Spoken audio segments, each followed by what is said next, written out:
What's the deal, YouTube? It's your boy Next Gen 720, and I am back with another video. I just if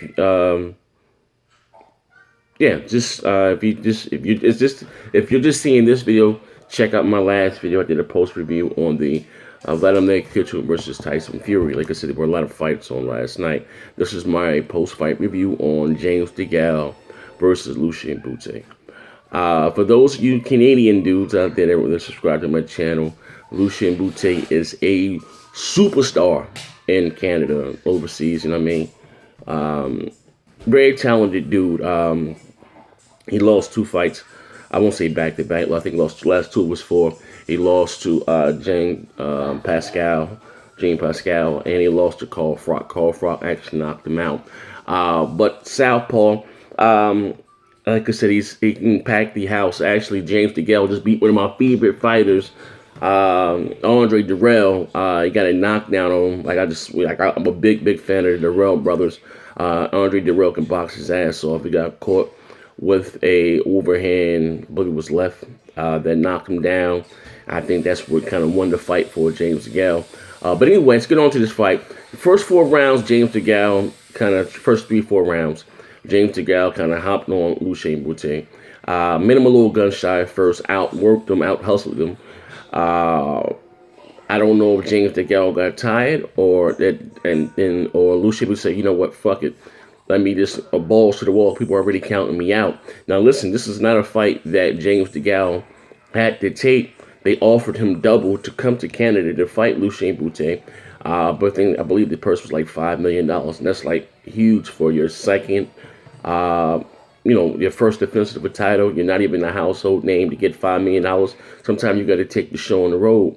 You know what I mean? Like, he's from the UK. For you, those are my UK fans that'll follow me, like, 'cause he's the first one in history to win a gold in the Olympics, and from the UK, you know what I mean, and to become a super middleweight champion, you know what I mean. Back in like the 80s, like the late 80s, 90s, the UK had the super middleweight division on Smash. Nigel Ben, Chris Eubank, you know what I mean. Eubank was rigged. If you think Floyd Mayweather is arrogant, Eubank was the man. This black dude, dressed, not even Versace, but, anything, whatever, pick a designer from head to toe. He was dressing like he was a horse rider, like he was attending a polo sport. Very arrogant, you know what I mean? Very. Just check out some of Chris Eubank highlights, but that dude was a character. And he kind of set the stage for a Floyd. I mean, don't get me wrong, there were a lot of fighters that paved the way before Floyd Mayweather, Muhammad Ali, but he was one of the first ones to say, hey, I'm the fighter. I'm taking all the risks, all the energy. I should get the bulk of the money. You know what I mean? And actually, his son is fighting also. But anyway, James Degale won a gold, I believe it was in 2008 or 2004 Olympics. Either one of the two. Fought, I believe he lost to George Groves.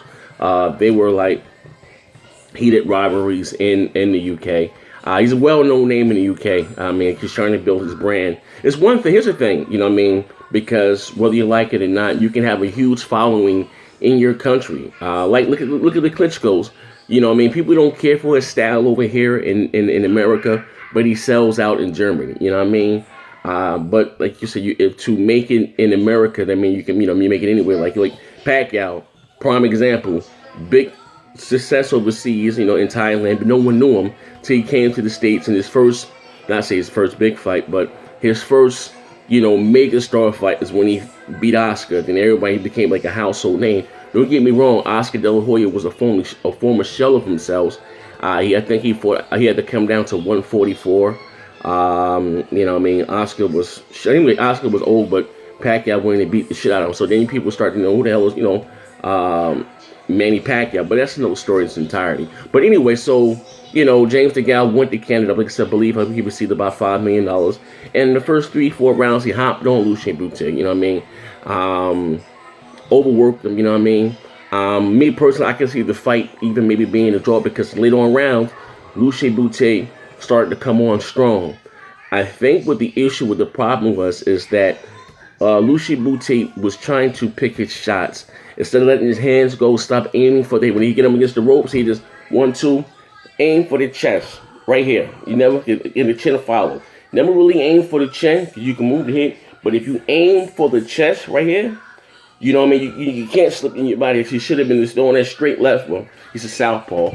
And James Degale, he's a southpaw. He can fight orthodox or southpaw. You know what I mean? So, you had Lucian Bute throwing this, jab. He should have used his jab more. Jab to the chest, jab to the stomach. You know what I mean? Jab, stop what's called head hunting. And maybe throwing the straight, trying to throw the straight left up top because he was moving his head. He was slipping, giving angles. Throw the straight left down to the body and maybe come up top with a right uppercut or a right hook, you know what I mean? And he just got, I think, maybe outworked or out hustled. You know what I mean? Like I said, I couldn't complain with the fight being a draw. A lot of people wrote off Lucian Bute, you know what I mean? The bad knockout to Carl Froch. He'd been super middleweight champion for 5 years. Actually, this is his belt, his old belt, the IBF, which Carl Froch knocked it out and took it from him. Carl Froch didn't want to defend against Andre Dirrell because him and Andre Dirrell had a very, very close fight. I think Andre Dirrell won the fight, but then he retired, so he made the belt vacant. So that's how Andre Dirrell got to fight James Degale. I think I'm a big fan of the Dirrell brothers. But anyway, back to what I was saying. So I couldn't, like I said, I wouldn't have been mad with the draw. Like I said, I'm the type of dude who always root for the underdog. I'm not saying I dislike James Degale, but I like, the Rocky, the Cinderella story. I'm always rooting for the underdog. But he looked damn good. He still has a lot in the tank. He can be, he can still be in the mix. He didn't get shut out. It was a very close fight. If anything, he exposed a lot of holes in James Degale's armor. They said that the cut on his eye came from a clash of heads. I didn't see it. But like I said, Lucian Bute was, putting some hands on him. But in the first 4 rounds, he did get kind of overworked, out hustled.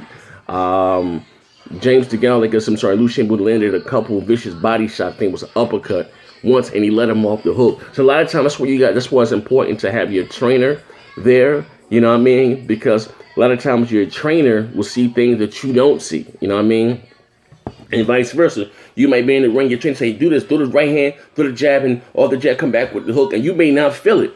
I was one of the ones like that. I never forget this shit. Like I said, my trainer, he never trained me. You have 2 different styles. You have an amateur style and you have a pro style. I was never trained as an amateur. Amateur throw a lot of punches, and points. Me, like I said, I was always trained like a professional, where you pick your shots, shot, just be out there throwing punches to be throwing them, and I remember I had this one, like my trainer, he went away, I think he did go away, Maurice, again, he was fighting Chris Bird, we all know Chris Bird was, and he was fighting, Maurice Harris was fighting Chris Bird on the undercard of Trinidad Bernard Hopkins, I believe so, if not in the guard, whatever the case. And I was fighting in I think it was either the one night show or tournament. Anyway, I had this coach he was working with me till my trainer came back. And he exactly told me to walk down the side, like, here go the bell go ding. He told me to walk down the side of the apron, turn to my opponent and throw a hook. And all his fight, I ain't going out there walking straight down the line and come back with a hook. Like, I ain't doing that dumb shit. Like, I was like, that was my thing. Like I said, I did what I want. Like, I had really great eyes. Like, I'm not going to do something if I don't see it, or I feel like I'm going to be counted. Like I said, that was my thing. Like, I did a lot of things wrong, but I had the reflexes of a cat, and I punch very, very hard. If I sit down and punch a motherfucker, I hurt him. Like, you know what I mean? But it's not about me. Back to the fight. But like I said, I could have seen the fight being a draw. You know what I mean? I can also see the fight being a draw. I can see when they read off the score, there was a lot of booing in the crowd. Because he was the hometown favorite, Lucian Bute. He didn't get shut out. Maya, turn that down, please. Slow girl, man. Turn it down, thank you. Like I said, it was a lot of boos. I could have seen it being a draw. Maybe in some card, it wasn't a shutout. Now, the scorecards from last week, from that Miguel Cotto and Canelo Alvarez, 110 to 118, then that's like, come on, man, that's crazy as hell. That's a problem with boxing. Is the only sport in the world that is not governed, like sanctioned. Like in football, you have a commission, you know what I mean, and in basketball, you don't have that with boxing, man. You don't get no pension, you don't get anything, you know what I mean? Like, it's crazy as hell for that sport to be so brutal in the way that it is it really should be a government body that oversee these judges and referees, and it's not, man. People out there risking, they're putting their life on the lines, and and that's why so many fighters and stuff end up broke, and at the end of the day, just think about this. Just think about this. You're a fighter. Just think about this. I'm gonna give it to you like this. When you first turn pro, a 4-round fight, and if you're the local favorite, whatever the case, say you may get $600, and you may get a little bit more if you sell tickets. Sometimes fighters sell tickets to the fight. They buy the ticket from me, they get a little bit more money in their pocket. So out of that $600, you got, I'm just saying, Cam, you pay your manager 10%. You pay your manager 33 and a third, so that's 43% of your money going right there. Then in half. So if you fought for $600, you may walk away with $370. You understand what I'm saying? Boxing is a crazy motherfucking sport, man. I'm just your manager get 33 and a third. Your trainer gets 10%. And if you have sparring partners, you become up there, you get famous and stuff. You got a sparring partner, you got to pay for your sparring partners. That's why you got to have the right people around you. Look at Mike Tyson. It's crazy as hell. That man missed over $350 million in the ring. He had to sell his name. Yes, we see Mike Tyson doing all these little bullshit ass, lip syncing about it. He had to sell his name to stay afloat. It's crazy as hell. Mike Tyson had a contract or something that he had to pay back Don King $43 million. Like, that shit crazy as hell. Of course, you might have heard the story of Mike Tyson knocking Don King out in the hotel lobby, hitting him, kicking. That really happened. Like I said, for boxing to be a big world, it's a small sport. It's a very, very corrupt sport, man. Here you had Miguel Cotto last week, who didn't want to pay the WBC a $300,000 sanctioning fee. $300,000 to defend your title. I'm the champ. I got to pay that. You do get sanctioning, but damn, $300,000. Just think about that, man. Like I said, boxing is a very corrupt sport, man. That's what I said. Sometimes it's best if you go all out. Don't leave it in the hands of the judges. Get a knockout, man. But, prime example. It's like it's corrupted. What's her name? Bonnie Ross. Of course, we all seen Canelo Alvarez versus Floyd Mayweather. One of the judges had it a draw between Floyd Mayweather and Canelo. Bonnie Ross. Like I said, it's fucked up out there, man. Why do you think Tim Bradley? Why do you think Manny Pacquiao lost that first fight to Tim Bradley? Why? Tell you why. Well, I'm not gonna go into this politics, but anyway. Manny Pacquiao, he's supposed to be a Christian, said something about condemning homosexuals, and a lot of those commissions and stuff in Nevada, so I heard, allegedly, are gay, and that's why we may, quote unquote, had got the first scorecard of, Manny Pacquiao versus Tim Bradley. They took that fight from him.